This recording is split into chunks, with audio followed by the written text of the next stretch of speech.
How dare you? Narayanankutty പൊയ്ക്കോ, please go. Mathew, ഞാൻ പറയുന്നത് കേൾക്കാനുള്ള സന്മനസ്സെങ്കിലും കാണിക്കും മാത്യു. എനിക്കൊന്നും കേൾക്കണ്ട, നിനക്ക് പറയാനുള്ളത് കോടതിയിൽ പറഞ്ഞാൽ മതി. Get lost. മാത്യു, മാത്യു നീയും അഡ്വക്കേറ്റ് മാത്യു, നിനക്ക് പരമാവധി ശിക്ഷ ലഭിക്കാൻ വേണ്ടി മാത്രം വാദിക്കുന്ന അഡ്വക്കേറ്റ് മാത്യു എന്നിട്ട് ഗുഡ് ബൈ പറയും ഈ തൊഴിലിനോട് എന്നേക്കുമായി. I hate this profession. കാരണം വക്കാലത്ത് നാരായണൻകുട്ടിയാ കോപ്പ് മാത്യുവിനെ അഡ്വക്കേറ്റ് മാത്യു ആക്കിയത്. അതുകൊണ്ട് മാത്രം. മാത്യു ഇറങ്ങി പോടാ. നാരായണൻകുട്ടി എനിക്ക് പോലീസിനെ വിളിക്കേണ്ടി വരും. മാത്യു, ഞാൻ പറയുന്നത് പുല്ലേ. മാത്യു, നീ എന്നെ പോലീസിന്റെ പേര് പറഞ്ഞ് പേടിപ്പിക്കുക. കൊള്ളാം, നിന്നിലുണ്ടായിട്ടുള്ള മാറ്റത്തെ ഞാൻ അപ്രീഷിയേറ്റ് ചെയ്യുന്നു. പക്ഷേ ഈ നാരായണൻകുട്ടിക്ക് ഒരു മാറ്റമില്ലടാ. അന്നും ഇന്നും നിയമത്തിൽ മാത്രം വിശ്വസിക്കുന്ന വക്കാലത്ത് നാരായണൻകുട്ടിയാണ് ഞാൻ. തന്നെ ഒരു പാവം പെൺകുട്ടിയെ. മാത്യു, ഇല്ല. ഞാൻ കുറ്റം ചെയ്തു എന്ന് ആരോപിച്ച ദിവസം ഞാൻ കുക്കുമായിട്ടുള്ള മാരേജ് ഇരു ചെവി അറിയാതെ ആണെങ്കിലും അതും നിയമപരമായിരുന്നല്ലോ. സ്പെഷ്യൽ മാരേജ് ആക്ട് 1954 പ്രകാരം. മാത്യു, ആ സമയത്ത് ഞാൻ കുക്കുവിന്റെ കൂടെയായിരുന്നു അവളുടെ വീട്ടിൽ. രാത്രി 10 മണിക്ക് ശേഷം കുറ്റകൃത്യം നടന്നെന്ന് പറയുന്ന അതേ സമയത്ത് തന്നെ അല്ലേ എലിബി കുറ്റം ചെയ്തു എന്ന് പറയുന്ന സമയത്ത് പ്രതി മറ്റൊരു സ്ഥലത്തായിരുന്നു എന്ന് കഥയുണ്ടാക്കി രക്ഷപ്പെടാമല്ലോ. Quite interesting cooked up story.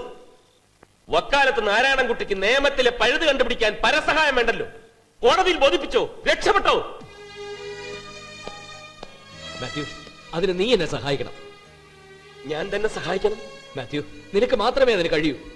ആ സമയത്ത് ഞാൻ കുക്കുവിന്റെ കൂടെ ആയിരുന്നു എന്നുള്ളതിനുള്ള എന്താണ് തെളിവ്? മാത്യു, ഉണ്ട്. കുക്കുവിന്റെ കയ്യിൽ അതിനുള്ള തെളിവുകളുണ്ട്. അന്നേ ദിവസം ഞാൻ നിയമം ലംഘിച്ച് കുക്കുവിന്റെ മുറിയിലെത്തിയത് റെക്കോർഡ് ചെയ്തിട്ടുള്ള വീഡിയോ കാസറ്റ്. യെസ് ചന്ദ്രൻ.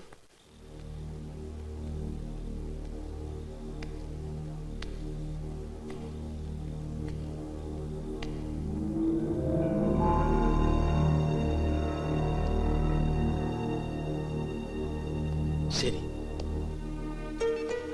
മാത്യു, ഞാൻ പോട്ടെ. ഞാനിവിടെ വന്നതും നിന്നോട് ഇതെല്ലാം പറഞ്ഞതും എന്റെ രക്ഷയ്ക്ക് വേണ്ടിയിട്ടല്ല, നിന്നെ തോൽപ്പിക്കാനുമല്ല. നിയമം ഒരിക്കലും ഒരു നിരപരാധിയെ ശിക്ഷിക്കാൻ സമ്മതിക്കില്ല. ആ വിശ്വാസം എനിക്കുണ്ട്.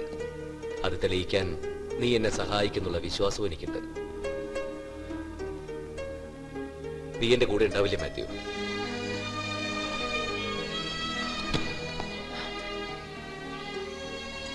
നാരായണൻകുട്ടി, കുക്കുവിനെ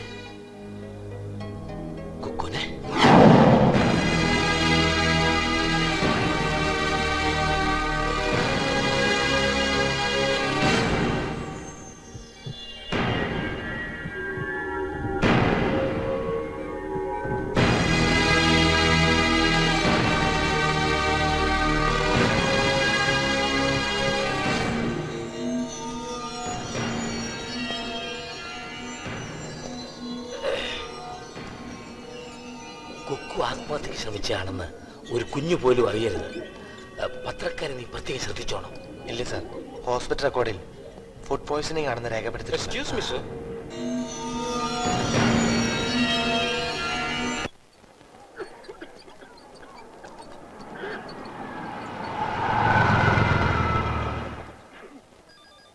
നാരായണൻകുട്ടി, നീ ഇറങ്ങണ്ട. മാത്യു, എന്റെ വേണ്ട പ്ലീസ്. നാരായണൻകുട്ടി, നിന്നെ ഇവിടെ വെച്ച് ആരെങ്കിലും കണ്ടാൽ, നിന്നെ ഐഡന്റിഫൈ ചെയ്താൽ ആ കുഴപ്പമാവും. എല്ലാവരും അത് പ്രശ്നമാക്കും. നീ ഇവിടെ ഇരിക്കും. സമ്മതിക്കുന്നില്ലടാ എന്റെ മനസ്സ്. അല്ലാതെ നാട്ടുകാരുടെ കാര്യമാകുമ്പോ പല തരത്തിലുള്ള ആൾക്കാരല്ലേ, നീ അത് ഉൾക്കൊള്ളണം. ഞാൻ അവിടുത്തെ സിറ്റുവേഷൻ നോക്കിയിട്ട് വരാം. ശരിയാ, മനസ്സിലായി. ആർക്കും ഇപ്പൊ ഞാൻ വക്കാലത്ത് നാരായണൻകുട്ടിയല്ല, ഒരു നികൃഷ്ടമൃഗം. 13കാരിയെ പീഡിപ്പിച്ച് നശിപ്പിച്ച കാമപ്രാന്തൻ, പെർവർട്ടഡ് പേഴ്സൺ. അവർക്കൊക്കെ ഞാൻ ഇപ്പൊ ഒരു അശ്ലീലം.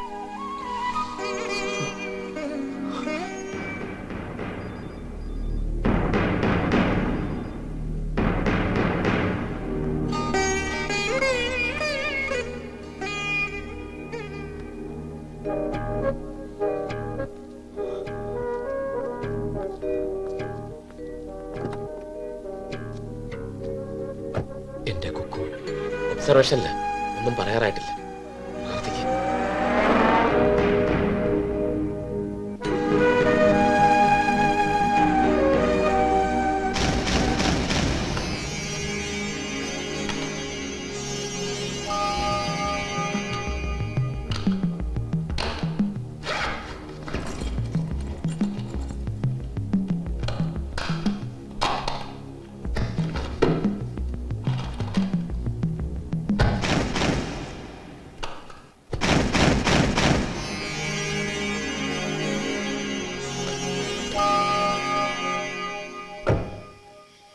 നിരപരാധിയാണെന്ന് സ്ഥാപിക്കാനുള്ള എല്ലാ തെളിവുകളും കിട്ടി.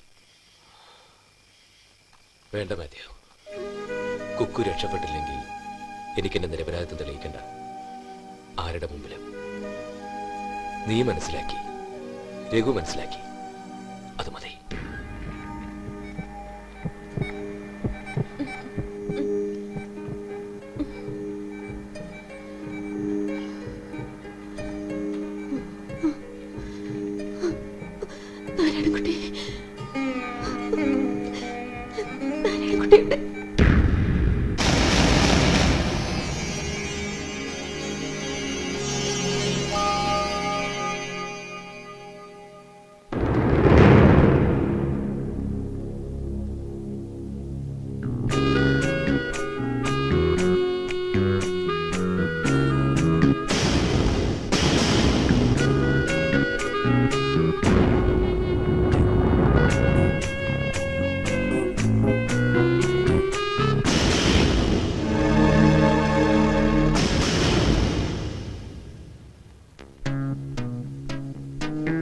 ബഹുമാനപ്പെട്ട കോടതിക്ക് ആവശ്യം തെളിവുകളാണ്. ഞാൻ നിരപരാധിയാണെന്നതിനുള്ള തെളിവ് ഹാജരാക്കി. യഥാർത്ഥ കുറ്റവാളികളെ ശിക്ഷിക്കാൻ വേണ്ട തെളിവുകൾ ഹാജരാക്കാനും അവരെ വിസ്തരിക്കാനും ബഹുമാനപ്പെട്ട കോടതി എനിക്ക് അനുവാദം നൽകണം. Thank you, your honour. Mister GS Shenoy, Canara bank Trivandrum city branch manager. Professor നാരായണൻപൂറ്റിയുടെ അക്കൗണ്ട് നിങ്ങളുടെ ബാങ്കിലല്ലേ? അതെ. ഫെബ്രുവരി മാസത്തിൽ നാരായണൻപൂറ്റി ബാങ്കിൽ നിന്നും അദ്ദേഹത്തിന്റെ പേരിലുള്ള 20 ലക്ഷത്തിന്റെ ഫിക്സഡ് ഡെപ്പോസിറ്റ് കാലാവധി തീരുന്നതിന് മുമ്പ് വിഡ്രോ ചെയ്തിരുന്നു. Please note this point, your honour. Kurian കുളപ്പുരയിൽ ഇത് താങ്കളുടെ ബാങ്ക് അക്കൗണ്ട് സ്റ്റേറ്റ്മെന്റ്സിന്റെ കോപ്പിയല്ലേ? അതെ. സ്വകാര്യ താൽപര്യങ്ങൾ സംരക്ഷിക്കാൻ വേണ്ടി എന്നെ ഈ കള്ളക്കേസിൽ കുടുക്കിയപ്പോ ഈ കേസിലെ 4ാം പ്രതിയായ നാരായണൻപൂറ്റിയെ രക്ഷിക്കാമെന്നേറ്റ് നിങ്ങൾ 20 ലക്ഷം രൂപ അദ്ദേഹത്തിന്റെ കയ്യിൽ നിന്ന് കൈപ്പറ്റിയില്ലേ? ഇല്ല. നാരായണൻപൂറ്റി ബാങ്കിൽ നിന്ന് പിൻവലിച്ചതും താങ്കൾ വൈര നെക്ലസ് വാങ്ങാൻ വേണ്ടി ജുവലറി കടയിൽ കൊടുത്തതും ഒരേ നോട്ടുകളാണ്. I mean the same numbers. Document number 6. Jewellery വാങ്ങിയ ബില്ല്. യുവർ ഓണർ, ഞാൻ എന്റെ പണം കൊടുത്ത് വാങ്ങിയതാണ്. ഓക്കെ, ഒരേ നമ്പറിലുള്ള നോട്ട് അദ്ദേഹം തന്നതല്ല എന്ന് പറഞ്ഞാൽ അപ്പൊ സാറ് കൊടുത്ത് കള്ളനോട്ട്.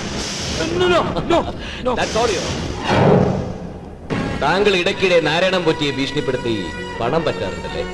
I mean blackmail. ഇല്ല. സാക്ഷിയുണ്ട്. ഞാൻ നിഷേധിക്കുന്നു.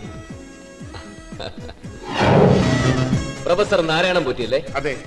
താങ്കൾ എന്തിനാണ് ലക്ഷക്കണക്കിന് രൂപ ബാങ്കിൽ നിന്ന് പിൻവലിച്ചത്? എന്റെ പേഴ്സണൽ ആവശ്യത്തിന്. അതെന്തിനാണെന്നാണ് ചോദിച്ചത്. അത് ആബ്സെന്റ് മൈൻഡഡ് പ്രൊഫസർ, ഞാൻ ഓർമ്മപ്പെടുത്താം.